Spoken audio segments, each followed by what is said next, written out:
Shalom dan selamat siang Bapak Ibu, Shalom. saudara-saudara yang dikasihi Tuhan. Kita berterima kasih karena berkat Tuhan kita boleh bergabung kembali dalam ibadah siang ini. Pada siang ini, hari Selasa 28 Desember 2021, hamba Tuhan Pendeta Luki Yakob akan memimpin kita dalam pelajaran sekolah sahabat kita yang pertama untuk nanti 1 Januari tahun 2022. Mari sahabat-sahabat umat Tuhan yang di Facebook maupun yang di link Zoom ini kita bergabung. Untuk itu, mari sahabat-sahabat kita dengarkan lagu pujian yang akan diputarkan operator kita.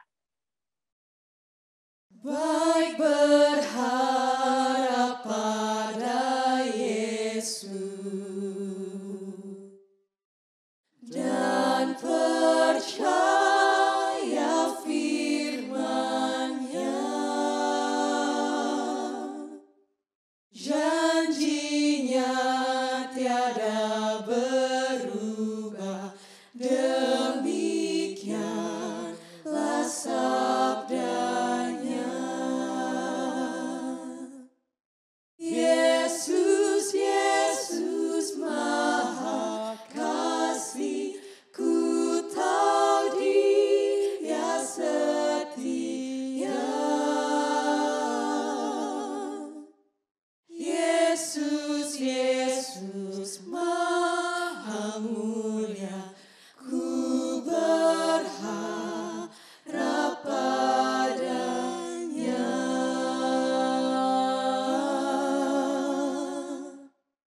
Aku senang telah berharap pada Engkau ya Tuhan. Engkau sahabat yang tetap serta aku selamanya. Yesus, Yesus Maha Kasih, ku tahu Dia setia. Yesus, Yesus Maha Mulia, ku berharap padanya.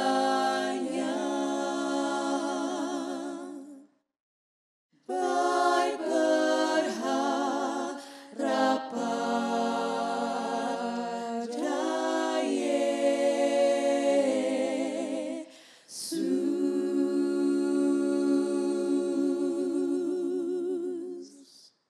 Mari kita buka ibadah kita ini dengan berdoa.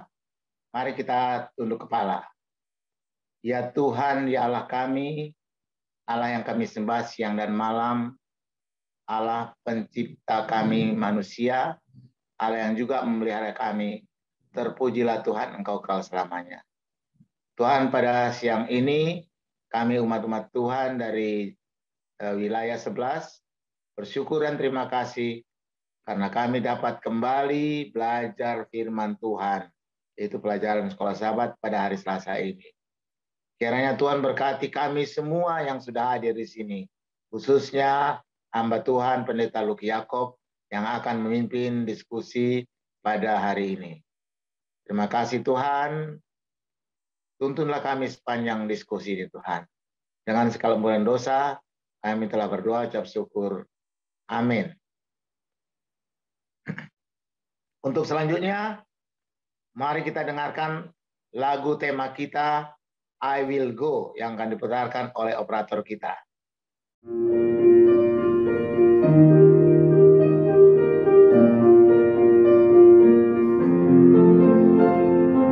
Dengar suara Yesus panggil, ku jawab bukan pergi, lihat jiwa yang bersedih, ku jawab bukan pergi, berita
dikasihi Tuhan, tibalah waktunya pembahasan Sekolah Sahabat hari ini, Selasa 28 Desember 2021, yang akan dipimpin hamba Tuhan Pendeta Luki Yakob yang berjudul Rasa Tidak Enak.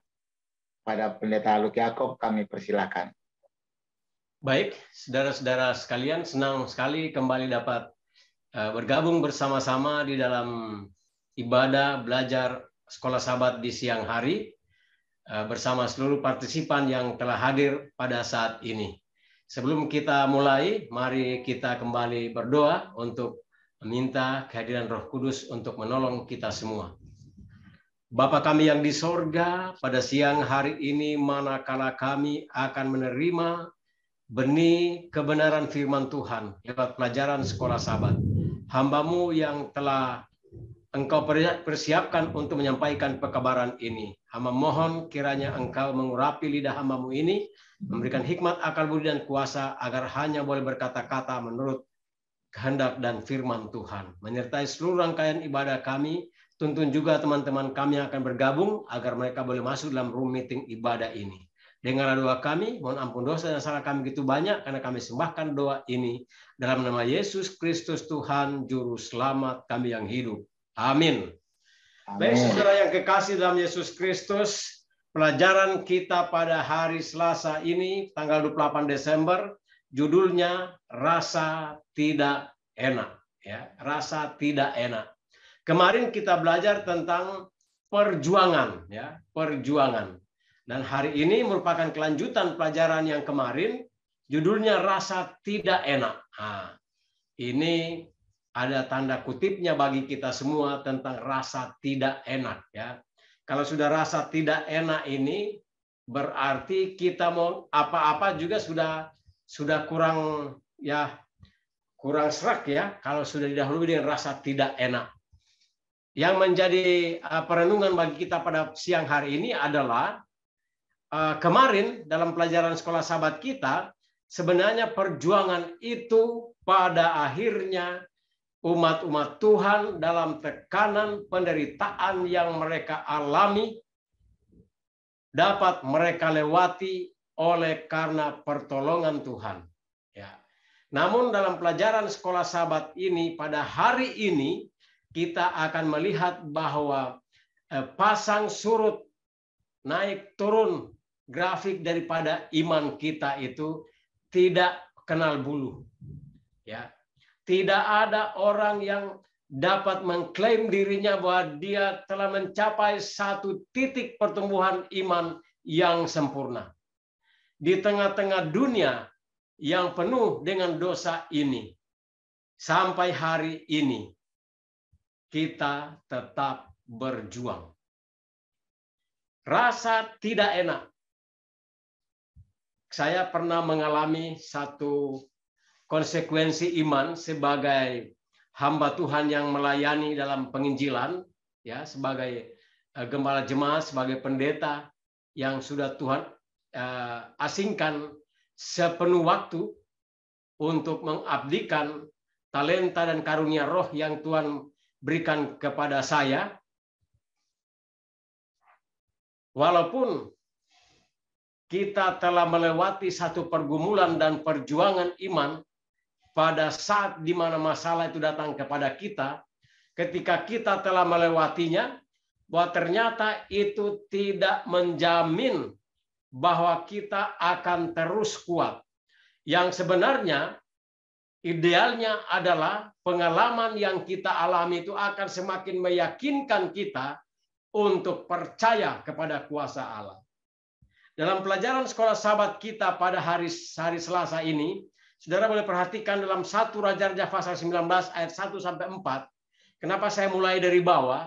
Oleh karena di sini ada sebuah kisah. Dalam 1 Raja-Raja pasal 19, ya, ayat yang pertama sampai ayat yang keempat, di sana ada kisah tentang bagaimana seorang nabi, ya, Nabi Elia, yang baru saja menyelesaikan satu pertandingan pertarukan iman di atas Bukit Karmel. dia telah mengalahkan 450 nabi Baal. 450 nabi Baal. Namun ternyata saudara-saudara, itu tidak menjamin bahwa Nabi Elia menjadi kuat di dalam imannya. Ya, saudara bisa lihat di dalam 1 Raja pasal 19 ayat 1 sampai 4. Ketika Ahab memberitahukan kepada Isabel segala yang dilakukan Elia, dan perihal Elia membunuh semua nabi itu dengan pedang, maka Isabel menyuruh seorang suruhan mengatakan kepada Elia, beginilah kiranya para Allah menghukum aku, bahkan lebih daripada itu, jika besok kira-kira pada waktu ini aku tidak membuat nyawamu sama seperti nyawa salah seorang dari mereka itu, maksudnya nabi-nabi Baal yang telah Elia bunuh itu, maka takutlah ia lalu bangkit dan pergi menyelamatkan nyawanya. Dan setelah sampai di Betsheba yang termasuk wilayah Yehuda, ia meninggalkan bujangnya di sana. Kemudian dia menyendiri masuk ke padang gurun sehari perjalanan jauhnya, lalu duduk di bawah sebuah pohon arar. Kemudian ia ingin mati. Katanya, cukuplah itu sekarang ya Tuhan, ambillah nyawaku, sebab aku ini tidak lebih baik daripada mereka, daripada nenek moyangku. Saudara lihat di sini satu kisah yang kontradiktif. Kalau kita bisa lihat, bagaimana mungkin bisa terjadi kepada Nabi Elia? Dia bisa membunuh 450 Nabi Baal. Dia telah menyaksikan mujizat Tuhan, bagaimana dia bertarung di atas Bukit Karmel. Ya. Dan dia mengatakan bahwa bila mana korban diletakkan dan tidak boleh api itu dibuat oleh mereka untuk membakar korban itu. Hanya berdoa saja maka api akan datang menyambar korban itu. Kita tahu kisah itu kalau kita mundur ke belakang daripada 1 Raja pasal 16 ya atau 17 dan 18, kita bisa melihat bahwa ketika 400 nabi Baal itu mulai berdoa kepada ilah mereka. Lalu Elia katakan, berteriak lebih keras lagi. Mungkin ilahmu itu, dewamu itu tidak mendengarkan suaramu. Lalu mereka mulai mencambuk-cambuk diri sampai keluar darah. Dan sampai menjelang sore matahari terbenam, tidak datang api untuk membakar korban daripada Baal itu. Lalu Elia katakan, sekarang adalah giliran saya. Ya. Mujizat yang pertama Elia katakan, ambil air, sirami semua sekitar tempat di mana korban itu mau dibakar. Sirami dengan air. Tidak tahu airnya ada di mana. Sebab pada waktu musim kering. Tetapi di situ tiba-tiba ada air. Lalu Elia mulai berdoa kepada Tuhan. Dan ketika Elia meminta mujizat daripada Tuhan, lalu api datang membakar akan korban itu. Ya. Lalu terjadilah mujizat Tuhan yang dibuat oleh Elia. Lalu Elia menangkap 450 nabi Baal itu dan dia membunuhnya mereka dengan pedangnya. Ini adalah perjuangan, puncak perjuangan di mana Elia menampilkan kepada mereka siapa Allah yang benar. Namun saudara, setelah kisah itu, inilah tidak enaknya bagi Elia. Bahwa ternyata perjuangannya belum selesai. 450 nabi Baal telah mati di tangannya. Kemudian datang ancaman melalui Ratu Isabel. Memberitahukan bahwa bila mana besok pada jam segini, nyawamu masih ada, maka biarlah aku terhukum.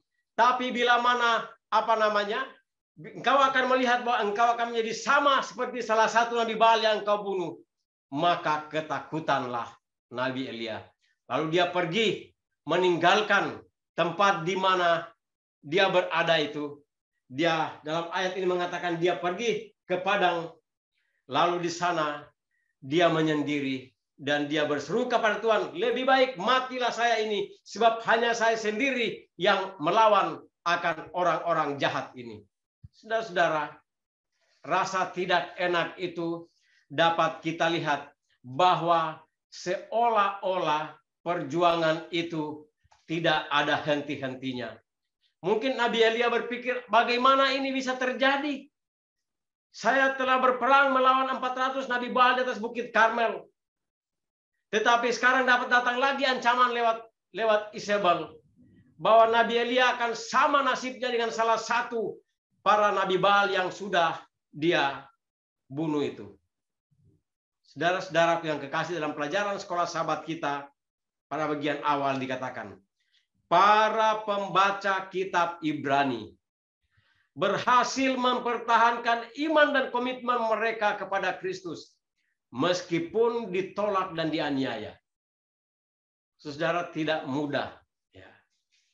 Saya tidak tahu, saudara-saudara, kita yang hadir dalam room belajar Alkitab di siang hari ini, sudah berapa orang yang sudah pernah mengalami penganiayaan atau cercaan secara verbal, ya? Saya tidak tahu. Tapi saya pernah mengalami, saudara, walaupun tidak seberat apa yang dialami Rasul Paulus dalam pelajaran kemarin. Ya. Rasul Paulus dan Silas itu dibuang ke dalam penjara, ya, didera, dan saya yakin mereka juga dipukul, dipenjarakan dalam penjara, ditaruh paling tengah dan dijaga ketat, ya. Saya yakin dan percaya terjadi seperti sama Pak Ahok waktu lalu, ya, ditaruh di sel di Brimob, dijaga ketat supaya jangan ada gangguan-gangguan dari luar atau orang-orang yang bermaksud untuk apa? Untuk melepaskan dia. Mari kita lihat dalam pelajaran kita. Konflik tersebut bagaimanapun memakan korban dalam jangka panjang. Mereka melakukan pertandingan yang baik dan keluar sebagai pemenang, meskipun begitu melelahkan juga. Ya. Kitab Ibrani memberitahu kita bahwa para pembaca terus mengalami kesulitan, serangan verbal, dan mungkin jenis serangan lain terhadap kehormatan mereka terus berlanjut. Beberapa orang percaya masih dalam penjara. Sesuatu yang mungkin menguras gereja secara finansial dan psikologis. Mereka lemah dan bisa dengan mudah putus asa. Saudara, lihat ini. Luar biasa. Bahwa ternyata di bagian awal di atas bahwa mereka telah melewati satu proses perjuangan dan mereka telah menang.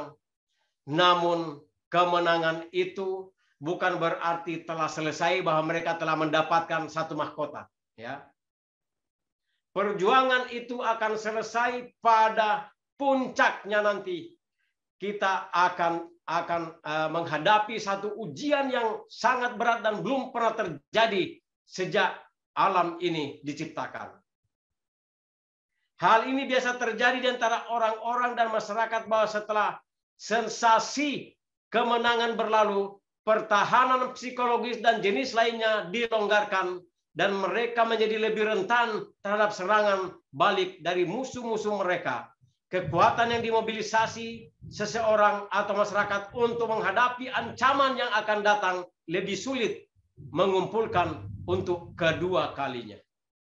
Saudara-saudaraku yang kekasih, gelombang pencobaan tidak ada henti-hentinya. Ya.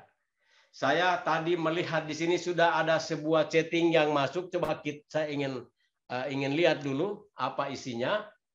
Dari Ibu Dumaisya, Pastor Ruki, dalam hidup kerohanian bisa terjadi rasa tidak nyaman dan tidak enak. Apa kira-kira kita dapat buat agar rasa itu bisa kita dapat atasi walaupun itu terjadi? Ya. Terima kasih, ya. Jadi kita melihat di sini memang dalam pelajaran sekolah sahabat kita, perjuangan itu tidak kunjung usai. Ya. Kita lihat dalam pelajaran sekolah sahabat ini, bahkan Elia yang baru saja selesai mengalahkan 450 Nabi Baal, ya, akhirnya dia lengah. Pada saat dia lengah, dia melupakan mujizat yang begitu hebat. Ya. Bagaimana mungkin dia bisa melakukan itu kalau bukan pertolongan Tuhan. Sekarang datang ancaman dari Isabel. Datang ancaman dari Isabel. Bahwa kalau besok jam begini nyawamu masih ada, jangan bilang saya kalau engkau masih bisa hidup. Dan akhirnya Elia lengah. Ya. Ini jadi pelajaran buat kita. Kita boleh saja merasa senang. Boleh saja kita merasa bersuka cita oleh karena satu pencobaan, satu hambatan, satu pencobaan yang mengancam kita dapat kita lewati. Ya. Bahwa perjuangan kita itu akan selesai kalau Yesus sudah apa? Yesus sudah datang. Perasaan tidak enak yang dapat kita lihat di sini adalah apa, saudara? Ternyata rasa sukacita kemenangan yang kita alami itu bukan berarti sudah merupakan puncak daripada perjuangan iman kita. Masih ada terus yang harus kita apa? Ibarat kita, kalau saudara ikuti itu lomba MotoGP, di situ ada berapa lap yang harus dilewati, ya. Beberapa waktu yang lalu ada satu pembalap yang tinggal masuk finish sudah di etape terakhir. Saya sangat sayang dan sangat disayangkan pembalap ini jatuh. Dan kejuaraan atau juara yang harus dia capai sudah di ambang pintu, sudah hampir di tangan, akhirnya sirna. Karena apa? Dia jatuh pada saat dia sudah memasuki garis finish. Yang harus kita lakukan adalah kita harus menjaga perjuangan iman kita ini supaya sampai pada garis finish. Rasa enak itu baru kita nikmati kalau Yesus sudah datang di awan-awan. Kita nanti kalau kita belajar daripada perjalanan kehidupan orang Israel, ya, perjalanan kehidupan orang Israel, makin lama perjalanan mereka makin apa? Makin sulit. Sebab Tuhan mengajar mereka bagaimana hidup bergantung kepada Allah, bukan kepada diri mereka sendiri. Ada satu yang saya ingin mengatakan kepada kita. Setan tidak pernah mengatakan selamat tinggal karena kita sudah menang. Kepada Pak Silitonga, kepada Bapak Raymond, kepada Ibu Dumais, setan tidak pernah mengatakan selamat tinggal oleh karena Anda telah menang. Tapi dia akan katakan sampai jumpa pada episode berikut kalau kamu masih bisa menang. Dan ini terjadi kepada Nabi Elia. Baru saja dia menyelesaikan satu pertandingan iman yang hebat. Mengalahkan 450 orang Nabi Baal. Tapi menerima ancaman daripada Isabel, dia ketakutan. Saudara-saudaraku yang kekasih, bahwa ternyata kehidupan menghadapi tantangan dan perjuangan iman bagi kita, pelajaran sekolah sahabat hari Selasa yang melalui Nabi Elia, bukan merupakan jaminan bahwa kalau kita sudah menang, kita akan menang terus tanpa perjuangan lagi. Perjuangan demi perjuangan pada satu etape kedua itu harus terus terus kita pegang dengan kuat. Harus kita pegang dengan kuat. Kalau tidak, maka kalau kita lengah, setan akan apa? Setan akan mengambil keuntungan pada kelemahan kita yang lain. Dia akan katakan kepada saya, Pendeta Luki, sampai ketemu pada kelemahanmu yang lain. Kepada Pak Ritonga, sampai ketemu pada Amang Ritonga punya kelemahan yang lain. Sampai ketemu pada Ibu Dumais punya kelemahan yang lain. Setan tidak pernah berhenti untuk menyerang kita. Tidak pernah berhenti. Akan berhenti kalau Yesus sudah datang. Dan perjuangan iman kita hari ini akan terus dilatih sampai kita akan menghadapi satu tantangan yang jauh lebih besar di depan kita.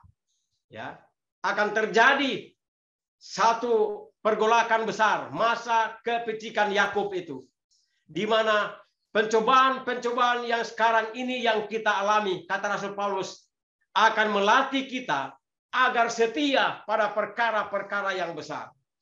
Barang siapa tidak didapati setia dalam hal kecil, maka dia tidak setia pada hal yang besar. Saudara-saudaraku yang kekasih dalam Yesus Kristus, rasa tidak enak itu tidak lain adalah bahwa perjuangan itu tidak kunjung selesai. Ya, di sini dikatakan bahwa ketika mereka sudah melewati itu, dikatakan beberapa orang percaya masih dalam penjara.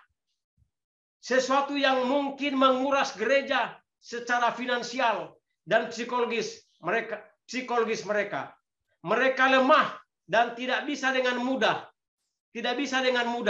putus asa. Ya. Ini pelajaran bagi kita. Nabi Elia dia merasa putus asa dan dikatakan, Tuhan, mati saja saya. Oleh karena apa? Dia untuk sekejap waktu lamanya, dia oleh karena tekanan dia lupa mengingat mujizat yang sudah dia baru alami. Jadi rasa tidak enak di sini saya melihat dalam pelajaran sekolah sahabat kita bahwa ada umat Tuhan, ya. Artinya ini kepada pembaca-pembaca kitab Ibrani itu yang ada di orang Ibrani di perantauan, ada yang sudah melewati, tapi ada juga saudara mereka yang masih apa? Masih di penjara. Ya. Jadi apa yang harus dibuat adalah maka perjuangan ini tidak pernah selesai. Setan tidak pernah meninggalkan kita untuk selamanya. Dia katakan, sampai jumpa lagi pada kelemahanmu yang berikut. Dan dia terus mempelajari titik lemah kita. Bagaimana caranya agar kita bisa tetap kuat. Dikala setan sedang mempelajari untuk mencari kelemahan kita, kita terus banyak berdoa, banyak belajar firman Tuhan, dan banyak bersaksi. Supaya iman kita terus tumbuh. Saya tadi tanyakan kepada kita bahwa berapa banyak di antara kita yang sudah pernah dianiaya karena kebenaran ini. Ya. Saya sedikit pernah mengalami apa yang dialami oleh Rasul Paulus. Ya. Saya bersama teman saya disergap oleh 35 orang. Kemudian kami ditarik, kami dipukul, kami diadili oleh tua-tua pemerintah yang ada di kampung itu. Ya. Tapi yang dapat saya lihat adalah bagaimana kebesaran Tuhan saya alami pada waktu kami dianiaya. 2 tempat, saudara. Di satu tempat malam hari. Ya, dua-dua malam hari sih artinya. Tapi begitu banyak orang yang sudah berkumpul untuk memukul kami. Ya. Tapi secara ajaib Tuhan menolong dengan cara-cara di luar daripada apa yang kita pikirkan. Ya. Jadi ini yang dapat saya berikan kepada kita. Kalau ada tambahan ataupun pertanyaan, dapat kita diskusi dalam room ini. Saya berikan kesempatan kepada yang lain untuk bisa bertanya ataupun bisa melengkapi apa yang sudah saya berikan pada siang hari ini. Demikian dari saya, Pak Ritonga. Tuhan memberkati. Ya, terima kasih Pendeta Luki Yakob. Tadi sepertinya sudah menjawab pertanyaan Ibu Elvira Dumais. Bu Elvira, apakah itu sudah lengkap atau masih ada lagi pertanyaannya? Jadi mungkin sama. Ini Pendeta. Ya. Jadi saya ingat dulu waktu ada penataran P4 ya Pendeta ya. Ya. Untuk mencapai tujuan itu ada namanya HTAG, hambatan, ancaman, tantangan, gangguan. Ya. Nah, kita juga sebagai umat Tuhan untuk menuju kerajaan surga itu pasti ada selalu ancaman. Benar kata pendeta, sebelum Yesus datang, ancaman itu pasti ada. Karena kita masih hidup di dunia yang fana ini. Ya, mungkin oleh karena kelemahan diri kita, atau mungkin tekanan dari luar, ya atau apa saja, itu yang mungkin tetap selalu ada ancaman. Bisa saja mungkin juga kalau tidak dari anak, dari istri, dari suami, dari tetangga, dari teman seiman, atau mungkin dari kesehatan tubuh kita, sehingga kita terhambat untuk melayani. Jadi benar kata pendeta, bahwa kita harus banyak berdoa. Dan memang saya senang sekali pendeta, kita setiap hari Senin sampai Jumat kita dikuatkan, disegarkan dengan firman Tuhan melalui pelajaran Sekolah Sahabat ini. Makanya saya himbau teman-teman, kita tetap setia untuk mengikuti pelajaran Sekolah Sahabat ini. Ya, Senin sampai Kamis ya. Baik, mungkin pada saudara yang lain boleh bertanya. Baik, kalau tidak ada yang bertanya, mungkin kita akan tiba kepada closing statement dari Pak Pendeta. Baik, terima kasih atas partisipasi kita semua dalam belajar Sekolah Sahabat kita pada siang hari ini. Closing statement saya pada akhir dari pelajaran Sekolah Sahabat ini, saya menggabungkan dengan pelajaran yang kemarin, karena masih dua pelajaran yang bertalian satu dengan yang lainnya. Tetaplah berjuang untuk mencapai kemurnian imanmu. Dan ingat, tidak ada perjuangan tanpa tantangan. Namun bila mana kita terus berjuang dan bisa melewati ujian iman yang kita hadapi, maka rasa tidak enak atau tidak nyaman itu akan sirna. Dan kita akan mendapatkan pujian, kemuliaan, dan kehormatan. 1 Petrus 1 ayat 7. Allah akan menguji iman kita sampai pada takaran yang Tuhan mau, bukan yang kita mau. Jadi mari berjuang sampai titik darah penghabisan, dalam artian kita serahkan kehidupan kita singkirkan rasa tidak nyaman, tidak enak itu, sebab itu adalah cara setan untuk melemahkan iman kita. Tuhan memberkati kita. Amin. Amin. Makasih Pendeta. Tibalah saatnya kita mendengarkan lagu tutup yang akan diputarkan oleh operator.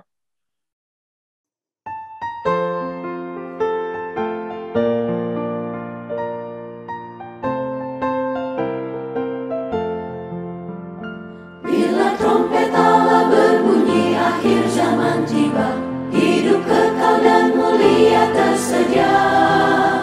Bila orang yang selamat dihimpunkan di sana, dan namaku kan dipanggil ke surga. Bila namaku dipanggil, bila namaku dipanggil, bila namaku dipanggil, bila namaku dipanggil ku ada.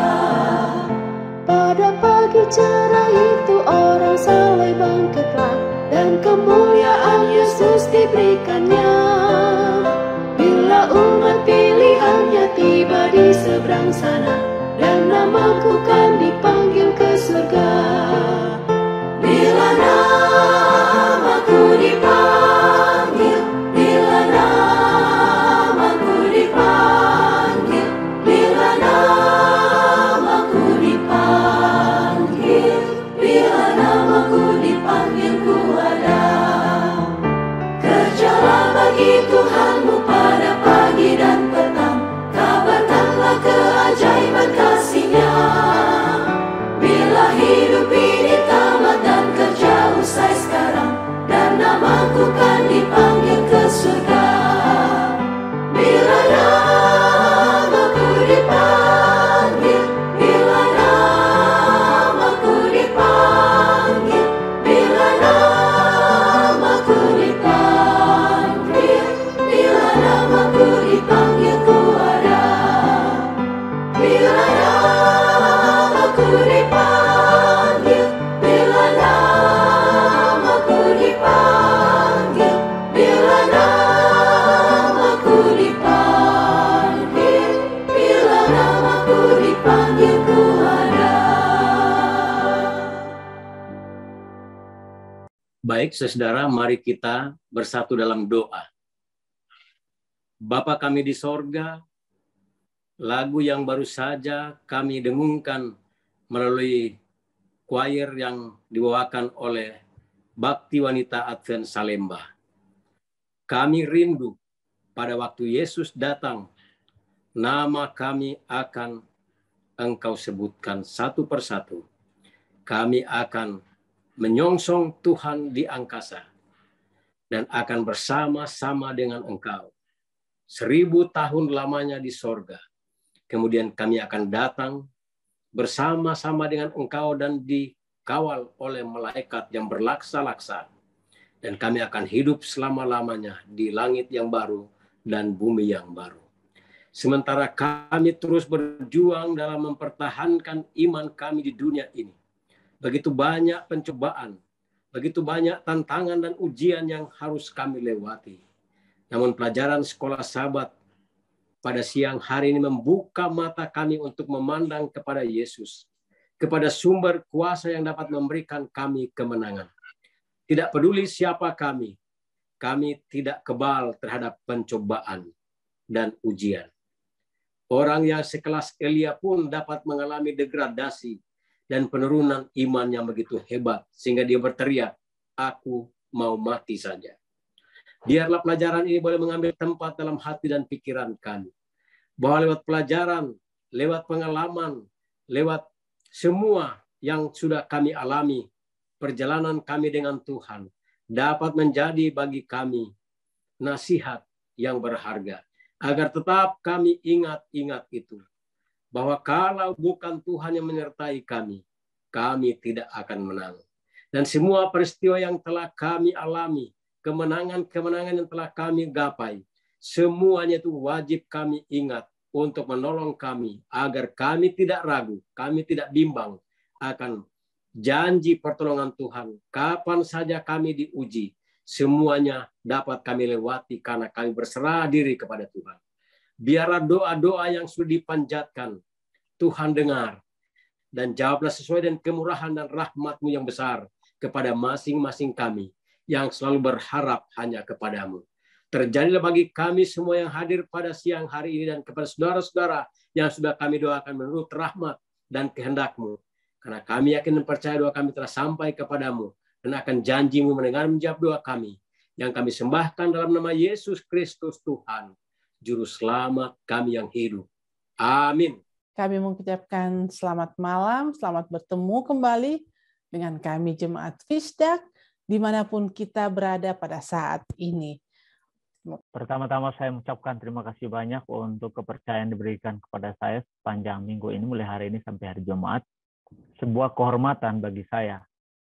Dan sudah beberapa kali dihubungi oleh Pendeta Dr. Stephen Rantung, tapi karena saya sibuk sekali, dan akhirnya Desember ini kita sedikit rileks, jadi saya menerima tawaran. Tapi itu pun sebuah kehormatan bagi saya untuk membawa pelajaran sekolah Sabat untuk beberapa hari ke depan ini. Sebenarnya kami memiliki ikatan hubungan baik dengan Pendeta Stephen, karena beliaulah yang pindah ke Ethiopia tahun 2003, maka saya dipanggil untuk menjadi dosen di Universitas Kelabat dan menggantikan Pendeta Stephen. Itu artinya kurang lebih 18 tahun yang lalu. Juga saya memiliki hubungan yang sangat dekat dengan Pendeta Alex Rantung dan Ibu Neti, sebab saya lah yang dipanggil oleh Pendeta Alex ini untuk kuliah di Unclub. Saya berada di Bandung, dibaptis, lalu kemudian beliau panggil saya ke sini untuk melanjutkan pendidikan. Itulah hubungan saya dengan keluarga besar ini, baik dari Om Pendeta Alex Rantung maupun Dr. Stephen Rantung. Sekali lagi terima kasih banyak. Pertama-tama juga saya mengucapkan selamat bertemu kepada kita semua, baik yang ada di Zoom ini maupun yang menonton melalui live stream, baik yang ada di Amerika maupun yang ada di Indonesia. Pelajaran kita pada hari ini, pelajaran hari Senin, berjudul perjuangan. Sebelum itu saya minta sekali lagi kita tunduk kepala dan kita berdoa. Bapa Surgawi, kami mau membaca firman-Mu untuk beberapa menit ke depan ini. Kami mohon kuasa Tuhan menyertai hati kami semua, baik yang di live stream maupun yang ada di Zoom. Bukalah hati kami untuk memahami pelajaran ini yang berguna bagi persiapan kami bagi kedatangan Tuhan. Dalam nama Yesus kami berdoa. Amin. Baik, nama saya Blasius Sabin, tentu saja nama ini bukan orang Manado ya. Saya berasal dari Nusa Tenggara, tepatnya di Flores Barat.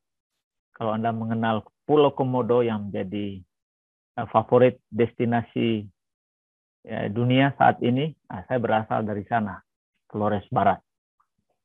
Saya dibesarkan di komunitas Katolik dan dibaptis di Rumah Sakit Advent Bandung. Itu perkenalan singkat. Sekolah Sahabat kita sepanjang kuartal ini sudah dimulai oleh Pendeta Tulus kemarin. Diambil dari kitab Ibrani. Kitab Ibrani yang ditulis menurut ilmuwan konservatif itu ditulis oleh Rasul Paulus. Sebelum kita pergi ke pelajaran hari ini, hari Senin, saya mau memberikan informasi singkat ya. Kenapa kitab ini disebut kitab Hebrew atau ya kitab Ibrani namanya? Saya tulis di sana. Kitab Ibrani adalah satu-satunya kitab di Perjanjian Baru yang lebih banyak mengutip Perjanjian Lama. Nah, kitab Perjanjian Lama itu disebut oleh orang Israel Tanak. Mulai dari Pentateuch, kitab-kitab sejarah, kitab-kitab nabi-nabi, disingkat Tanak. Nah, satu-satunya kitab di Perjanjian Baru yang lebih banyak mengutip dari referensi dari Perjanjian Lama, yaitu kitab Ibrani. Ya. Nah, oleh karena itu, maka penulis ini memiliki keyakinan bahwa Yesus yang dinubuatkan selama 4.000 tahun kurang lebih di Perjanjian Lama itu digenapi melalui kehadirannya. Ya. Jadi klimaksnya itu dipenuhi atau digenapi melalui Perjanjian Baru. Nah, itulah sebabnya kitab Ibrani ini adalah kitab yang diwartakan, yang disampaikan untuk pendengar orang Israel dan juga pendengar modern, orang-orang Kristen. Ya. Jadi menarik memang. Namanya sudah menunjukkan bahwa kitab ini orientasi, target audiensnya adalah bersifat universal dari skop dan kemudian dari segi historis dari Perjanjian Lama sampai Perjanjian Baru. Kitab Ibrani. Oke. Nah, itu hanya sekedar informasi soal nama dan skop dari pekabaran yang disampaikan oleh penulis kitab Ibrani. Sebelum kita pergi ke pelajaran hari ini, sangat penting untuk kita melihat literal konteks atau konteks literal dari pekabaran seluruh kitab Ibrani. Mari kita lihat. Saya catat beberapa di sini. Pertama, pembaca Ibrani adalah orang-orang yang telah menerima Injil. Jadi telah menerima Injil tentang Yesus. Mereka sudah menerima pekabaran mengenai keselamatan melalui Yesus Kristus. Oleh karena itu, mereka juga memiliki komitmen yang kuat dalam menghadapi berbagai penganiayaan. Jadi komitmen yang kuat. Menerima Injil, mereka punya iman, punya komitmen untuk menghadapi berbagai jenis penganiayaan. Tetapi permusuhan, penganiayaan, dan berbagai pencobaan dalam komunitas sosial di mana mereka hidup seringkali meruntuhkan iman mereka. Jadi ini latar belakang, konteks sosial dan religius dari kitab Ibrani. Jadi tujuan dari penulis Ibrani adalah memberikan amaran. Jadi ada komitmen tadi, tapi oleh karena berbagai persoalan, seringkali bisa meruntuhkan iman mereka. Nah, tujuan dari penulis Ibrani adalah memberikan amaran kepada audiens tadi itu untuk melawan semua kecenderungan untuk murtad Jadi kecenderungan untuk murtad itu dilawan melalui pekabaran yang disampaikan oleh Paulus sebagai penulis. Ya kan? Benar mereka menerima Injil. Benar mereka memiliki komitmen. Tapi karena situasi sosial, kondisi yang menentang mereka, iman mereka, itu adalah pintu awal untuk kemurtadan. Nah, itulah sebabnya penulis Paulus, penulis kitab Ibrani, memberikan amaran pada mereka. Jangan murtad kalau ada masalah. Kira-kira gitu ya, bahasa yang disederhanakan. Jadi, dari konteks historis, ya, kemungkinan surat ini ditujukan kepada jemaat di Roma. Kalau Anda baca pasal 13 ayat 24. Maka jika kemungkinan ini benar, maka itu sesuai dengan peristiwa dalam sejarah Kaisar Claudius mengusir orang-orang Yahudi dari Roma. Dan orang-orang Yahudi yang telah menjadi Kristen. Anda boleh baca itu dalam Kisah 18 ayat 2. Sebagai bagian dari penderitaan yang digambarkan dalam kitab Ibrani. Jadi jelas di sini ya, ini adalah informasi singkat mengenai konteks literal dari kitab Ibrani. Sekarang, mari kita lihat pelajaran kita hari ini. Perjuangan. Kemarin, judulnya adalah Awal yang Mulia. Ya, awal yang mulia itu apa? Tentang firman Tuhan. Jangan menyia-nyiakan firman Tuhan itu. Karena firman Tuhan disampaikan oleh para nabi itu meneguhkan iman mereka. Dan kemudian firman yang disampaikan oleh para nabi dan para rasul itu juga diteguhkan melalui tanda-tanda, mujizat, pernyataan-pernyataan kekuasaan yang disampaikan oleh Allah melalui para rasul dan juga para nabi. Ya. Jadi tanda-tanda yang disampaikan oleh Allah itu menyertai pekabaran Injil. Itu disampaikan kemarin di pelajaran hari Minggu. Ya. Orang salah mengerti bahwa tanda-tanda itu adalah fokus dari iman. Tapi kitab Ibrani menegaskan seperti dalam pelajaran sekolah sahabat kita bahwa tanda-tanda itu, mujizat itu menyertai pemberitaan Injil. Jadi ada check and balances dari tanda itu melalui pekabaran Injil. Itu mendukung pekabaran Injil. Kita sudah sampaikan kemarin ya oleh pendeta Tulus Nainggolan. Nah, hari ini judulnya perjuangan. Ya, perjuangan. Berarti ini adalah tantangan hidup. Perjuangan yang dialami oleh orang-orang Kristen. Orang-orang Kristen itu adalah perjuangan untuk media proses untuk menjadi seperti Kristus. Mari kita lihat beberapa teks sebagai referensi dari pelajaran kita sepanjang hari Senin.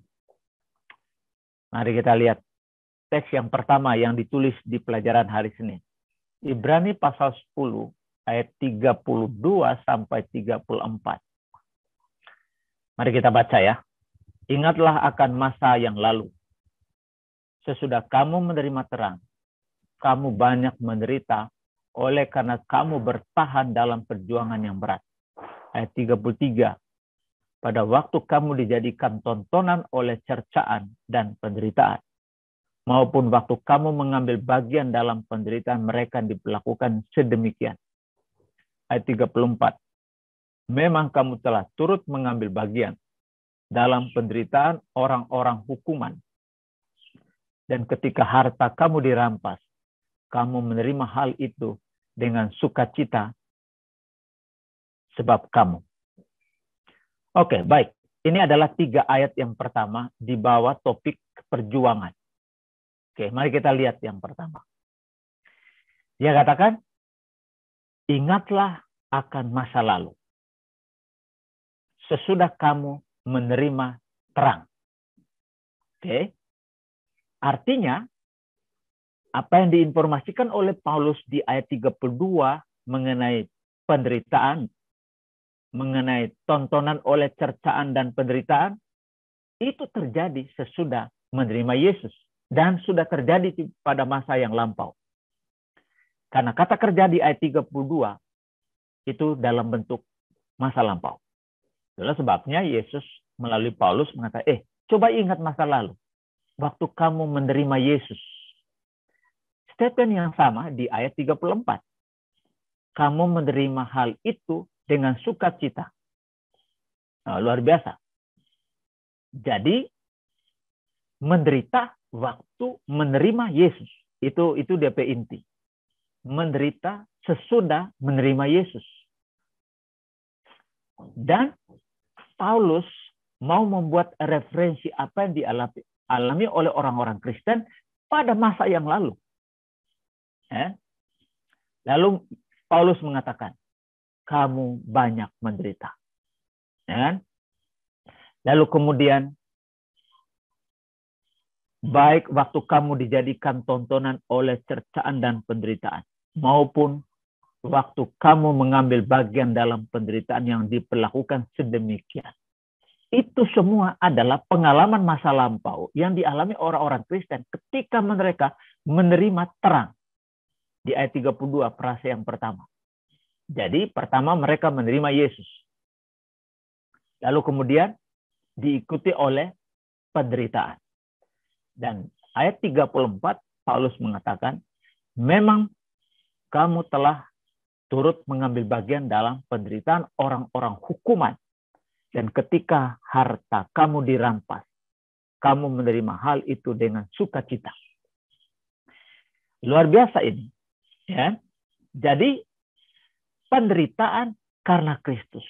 Apakah orang-orang yang tidak menerima Yesus itu atau tidak mengenal Yesus menderita? Iya. Tetapi Paulus mau memberikan sebuah gambaran. Penderitaan karena menerima Yesus itu berbeda dengan penderitaan ketika orang berjalan dalam kegelapan. Jadi penderitaan karena menerima Yesus sebuah kehormatan. Nah, itulah sebabnya pekabaran disampaikan oleh Rasul Paulus dalam perikop ini ayat 33, 32 sampai 34 mau mengamarkan mereka kalau kamu mengalami penderitaan yang sama. Di pelajaran sekolah sahabat ada catatan di sana disebutkan penderitaan kita bersifat verbal. Kata-kata yang kotor yang disampaikan oleh orang kepada kita atau juga penderitaan fisik. Bisa dipukuli, bisa dipenjara, bisa dianiaya. Itu adalah penderitaan fisik. Dan juga penderitaan mental, tekanan psikologis. Semua dialami. Nah, Paulus mau mengatakan pada perikop ini, Ibrani pasal 10 ayat 32 sampai 34, mau mengatakan karena istilah yang digunakan ayat 32 dan ayat 34 itu dalam bentuk past tense. Artinya sudah pernah terjadi pengalaman penderitaan orang-orang Kristen yang telah menerima Yesus. Dia katakan, kalau kamu mengalami penderitaan yang sama, setialah pada Tuhan. Jangan sampai murtad. Kira-kira gitu ya. Dan frase terakhir di ayat 34, kamu menerima hal itu. Itu dalam bentuk past tense. Kamu menderita di ayat 34, 32, 33, dan kemudian di ayat 34, kamu menerima hal itu dengan sukacita. Wow, itu iman ya. Iman yang melawan logika. Menderita kok bersukacita. Itulah perbedaan antara orang yang telah menerima Yesus menderita dengan orang yang tidak mengenal Yesus. Menerima pencobaan itu dengan sukacita. Kenapa? Karena di dalam tangan Allah, dia tahu dia ada dalam tangan Allah. Di tangan Allah saya menderita. Sama dengan 3 pemuda Ibrani, bukan? Mereka dibawa ke pembuangan Babel. Mereka mengalami pencobaan di sana. Lalu kemudian mereka dipaksa untuk menyembah patung. Mereka tidak takut. Kenapa? Mereka tahu they are in the hands of God. Jadi menderita di tangan Allah. Mereka tidak takut. Nah, itu yang mau digambarkan oleh penulis Ibrani. Khususnya perikop pasal 10 ayat 32 sampai 34. Anda boleh baca juga dalam Kisah pasal 16, 19 sampai 23.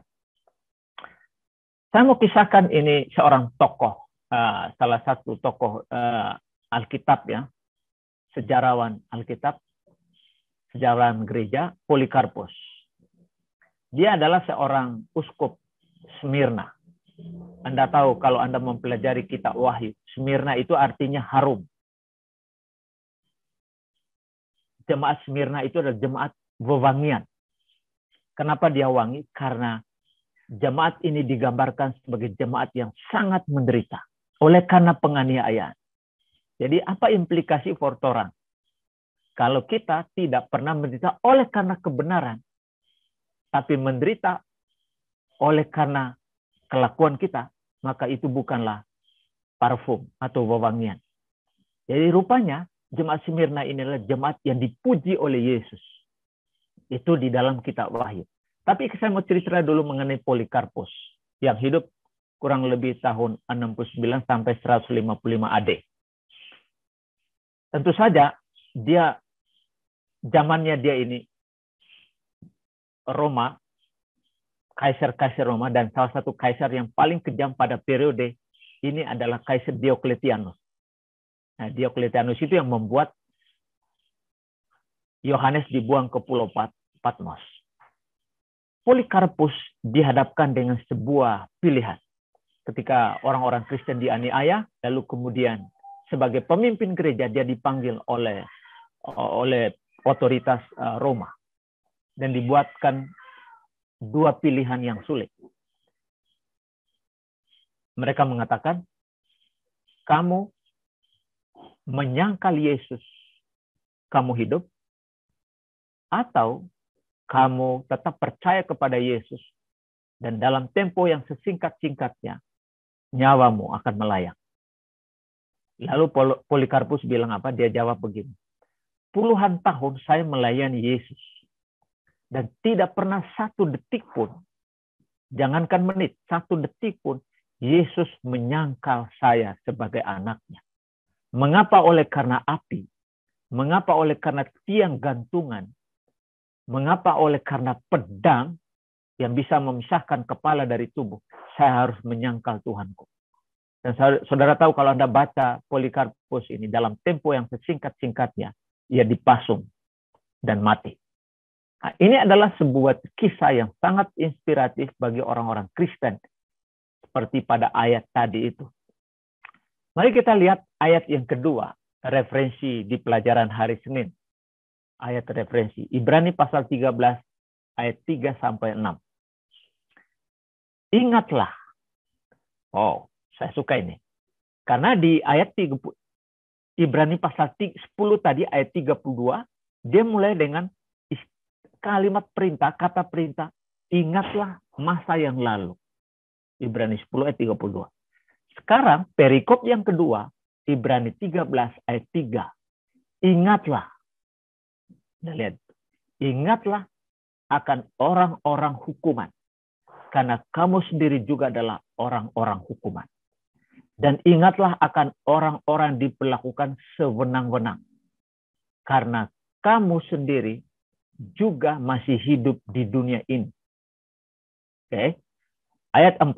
Jadi kita perhatikan ayat 3 dan sekarang saya membaca ayat 4 dan ayat 5. Hendaklah kamu semua penuh hormat terhadap perkawinan. Dan janganlah kamu mencemarkan tempat tidur sebab orang-orang sundal dan pesina akan dihakimi Allah. Ayat 5. Janganlah kamu menjadi hamba uang dan cukupkanlah dirimu dengan apa yang ada padamu. Karena Allah telah berfirman, aku sekali-kali tidak membiarkan engkau dan aku sekali-kali tidak akan meninggalkan engkau. Garis bawahi kalimat terakhir, janji Yesus. Sebelum kita pergi ke kalimat ini, mari kita mulai lari di atas ayat 3. Ingatlah akan orang-orang hukuman. Begini, seperti perikop pertama tadi, kita lihat bahwa orang-orang menderita karena menerima terang. Oke? Itu sudah dicatat dalam 1 Petrus pasal 4 ayat 14. Jadi orang menderita karena kebenaran. Pertanyaan, apakah ada orang yang menderita bukan karena kebenaran? Iya. Di ayat 15 dicatat itu dalam 1 Petrus pasal 4 ayat 15. Karena kebodohan, karena kejahatan kita, kalau Anda baca di sana. Saya tidak mau buka itu, tapi idenya itu. Jadi, Paulus mengatakan, kita kembali ke ayat 3, ingatlah akan orang-orang hukuman, karena kamu sendiri juga adalah orang-orang hukuman. Ayat 3. Masih lanjut ayat 3. Kalimat perintah yang kedua. Ingatlah akan orang-orang yang dilakukan sewenang-wenang, karena kamu sendiri juga masih hidup di dunia ini. Jadi, kesetiaan kita kepada Allah, baik dalam penderitaan ya, maupun dalam kesenangan, yang menciptakan resistensi atau penolakan oleh masyarakat di mana kita berada. Tidak hanya menciptakan kekuatan iman bagi orang yang mengalaminya, tapi memberikan implikasi sosial terhadap orang-orang Kristen. Ya kan? Iman yang diberikan oleh Yesus itu tidak bersifat egosentrik ya. Maksudnya begini. Yang penting saya setia kepada Tuhan dalam penderitaan. Bukan itu yang dimaksudkan oleh Yesus. Sesuai dengan perikop kita, Ibrani pasal 13 ayat 3. Yang dimaksudkan oleh Yesus melalui Paulus adalah implikasi kesetiaan saya dalam penderitaan akan memberi efek positif terhadap lingkungan sosial. Ya kan? Kita peduli terhadap orang yang menderita juga. Ya kan? Jangan hanya saya menderita lalu kemudian that's all. Saya tidak berbuat apa-apa untuk orang lain. Jadi memberikan efek sosial terhadap lingkungan, komunitas di mana kita berada. Itulah sebabnya di ayat 3 dia katakan, ingatlah akan orang-orang hukuman. Mereka dihukum, mereka mengalami penderitaan. Kita peduli dengan mereka. Karena kamu sendiri adalah orang-orang hukuman. Jadi saya tidak punya alasan karena saya dihukum, saya tidak memperhatikan orang lain yang juga dihukum dengan cara yang sama. Atau dengan kata lain, jangan tunggu jadi orang kaya untuk membantu orang-orang miskin. Ya kan?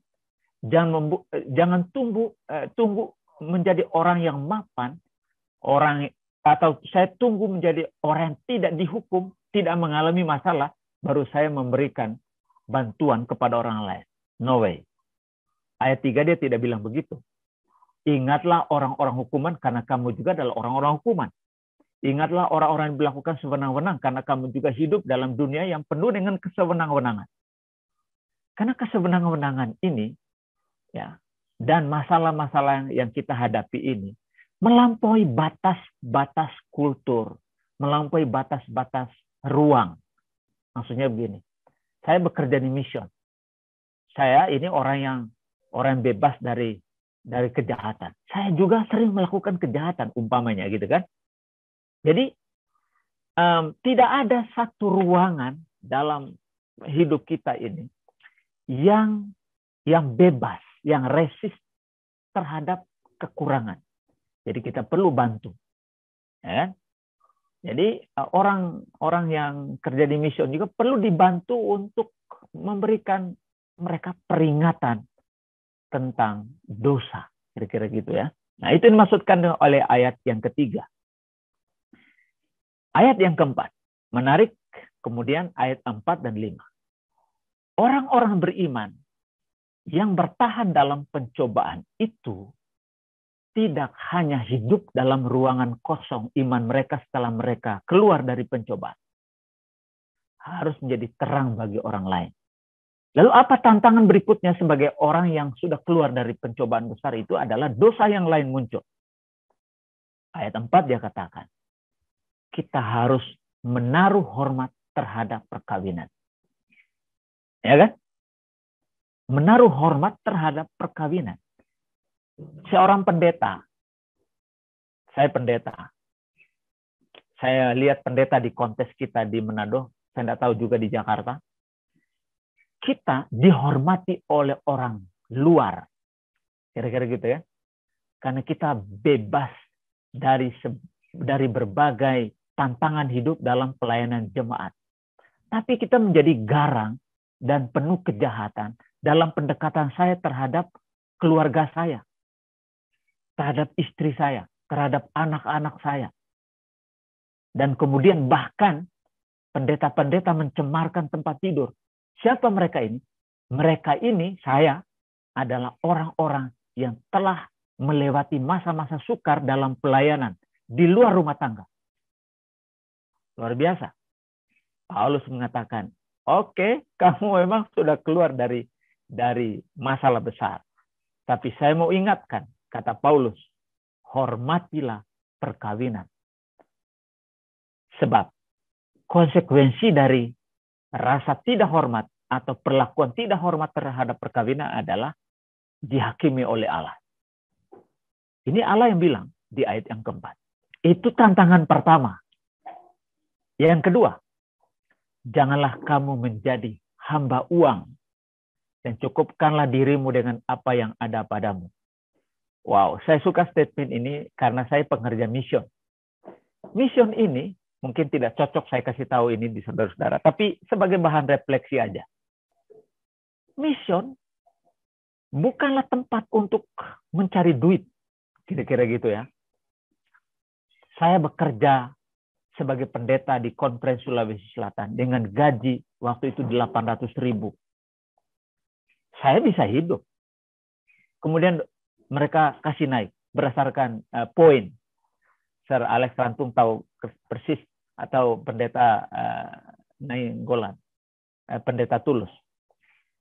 Tapi apa yang saya peroleh, mereka naikkan gaji saya tetap sama.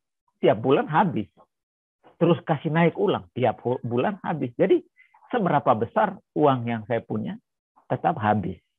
Lalu sekarang saya jadi dosen, lumayanlah. Kerja sebagai dosen. Tapi rasanya sama, Jo. Ya? Jadi janganlah kamu menjadi hamba uang, maksudnya adalah dalam konteks saya. Saya tidak boleh menjadi pengerja mission dengan orientasi untuk mencari keuntungan. Ya. Hidupkanlah dirimu dengan apa yang ada padamu, dengan gajimu. Lalu Tuhan memberikan amaran. Aku sekali-kali tidak akan membiarkan engkau, dan aku sekali-kali tidak akan meninggalkan engkau. Saya bicara dengan orang-orang Amerika di sini ya. Saya tidak tahu apakah saudara-saudara mengalami kekurangan. Tapi kalau saya pergi ke Flores, Om Alex, setiap tahun saya kembali ke Flores karena orang hari libur begini, sebenarnya saya pulang ke Flores ini. Orang pergi ke hotel, saya menyisihkan waktu dan uang sedikit pun, biar cuma sedikit dalam 1 tahun untuk pulang kampung. Karena saya tahu di sana banyak orang yang kekurangan. Orang-orang di kampung itu, di kampung saya, sangat jarang melihat uang 100.000. Sangat jarang. Dan saya bilang sama istri saya dokter gigi, saya bilang, kita tidak perlu menabung. Kita membantu orang-orang yang susah ini, apa yang kita bisa bantu. Itu sebabnya saya punya kesenangan pulang kampung. Ya. Karena ayat ini dia bilang, aku sekali-kali tidak akan membiarkan engkau dan aku sekali-kali tidak akan meninggalkan engkau. Ini adalah aspek sosial ketika kita diselamatkan oleh Tuhan, memiliki iman dan diselamatkan dalam berbagai pencobaan. Referensi yang ketiga, kedua terakhir. Ibrani pasal 11 ayat 24 sampai 26. Ini referensi diambil dari pelajaran hari Senin. Karena iman, ini kutipan ya. Karena iman, maka Musa setelah dewasa menolak disebut anak putri Firaun. Karena iman. Tolong catat, karena iman. Ayat 25. Ia lebih suka menderita sengsara dengan umat Allah daripada untuk sementara menikmati kesenangan dari dosa. Wow. Kalau kita bicara mengenai Musa, hidupnya pada masa muda itu penuh dengan apa ya? Orang Amerika bilang prosperity. Ya, kemakmuran. Ya, dia punya masa depan. Tapi di ayat 25 dia katakan, ia lebih suka menderita sengsara dengan umat Allah. Ini adalah tekanan politik dari para Firaun terhadap orang Israel. Mereka jadi pekerja rodi. Ya, mereka adalah kelas paling rendah. Mereka tidak punya kedudukan. Ada tekanan politik, ada tekanan fisik di sana. Tapi Musa lebih suka menderita sengsara dengan mereka daripada menikmati kesenangan di istana Firaun. Ayat 26. Ia menganggap penghinaan karena Kristus sebagai kekayaan yang lebih besar daripada semua harta Mesir. Sebab pandangannya ia arahkan kepada upah. Saya suka ini. Saya suka ini. Paulus sama seperti Musa menganggap iman itu adalah sebuah kekayaan. Ya kan? Kekayaan. Kekayaan terbesar. Lebih kaya daripada mamon. Daripada materi. Dunia kita ini dunia materialis. Atau yang kita sebut dengan spirit materialisme. Hanya mementingkan materi. Dan mereka bisa saja menendang iman itu oleh karena materi. Komitmen Paulus sama dengan komitmen Musa. Ia lebih suka menderita sengsara dengan umat Allah daripada untuk sementara menikmati kesenangan dari dosa. Statement ayat 25 penting. Ya, menganggap penghinaan karena Kristus adalah sebagai kekayaan yang lebih besar. Jadi dia dihina, komunitas Kristen dihina oleh karena kebenaran, itu sebagai sebuah kekayaan. Jadi kekayaan lebih besar itu referensinya adalah iman di ayat yang keempat. Ayat yang ke-24. Iman. Kekayaan lebih besar, yang lebih besar dari kekayaan dimiliki oleh Firaun adalah iman. Dan iman itu menciptakan konflik. Tapi itu tetap dianggap iman. Tetap dianggap sebagai kekayaan terbesar. Harta yang terbesar adalah iman. Sebab upah dari iman itu adalah keselamatan.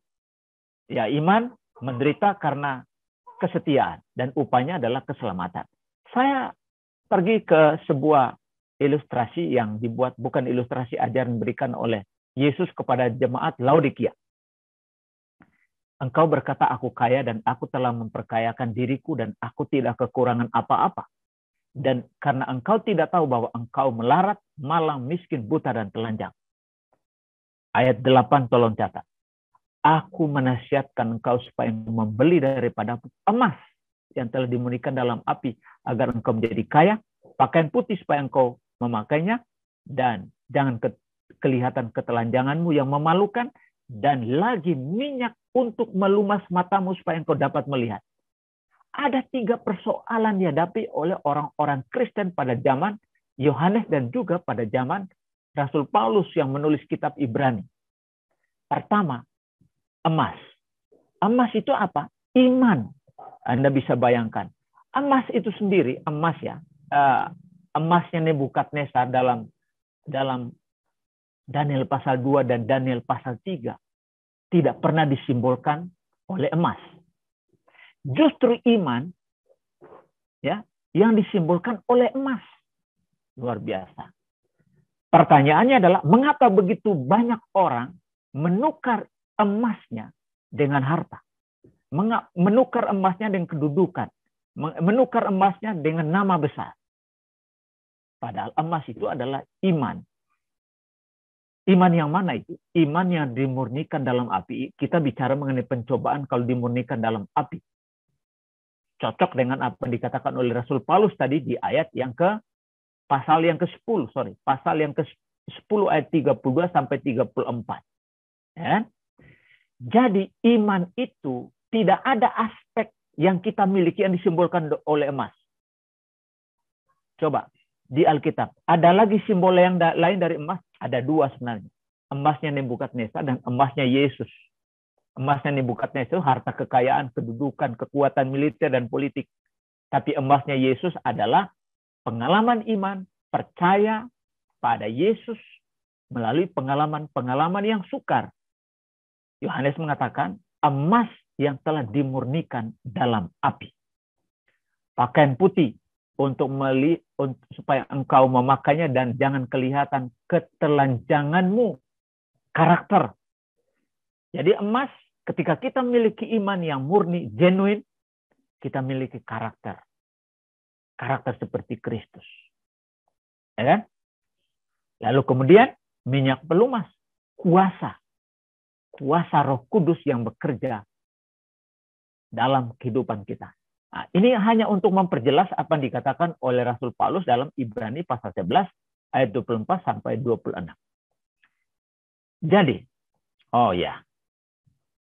ini cerita yang terakhir.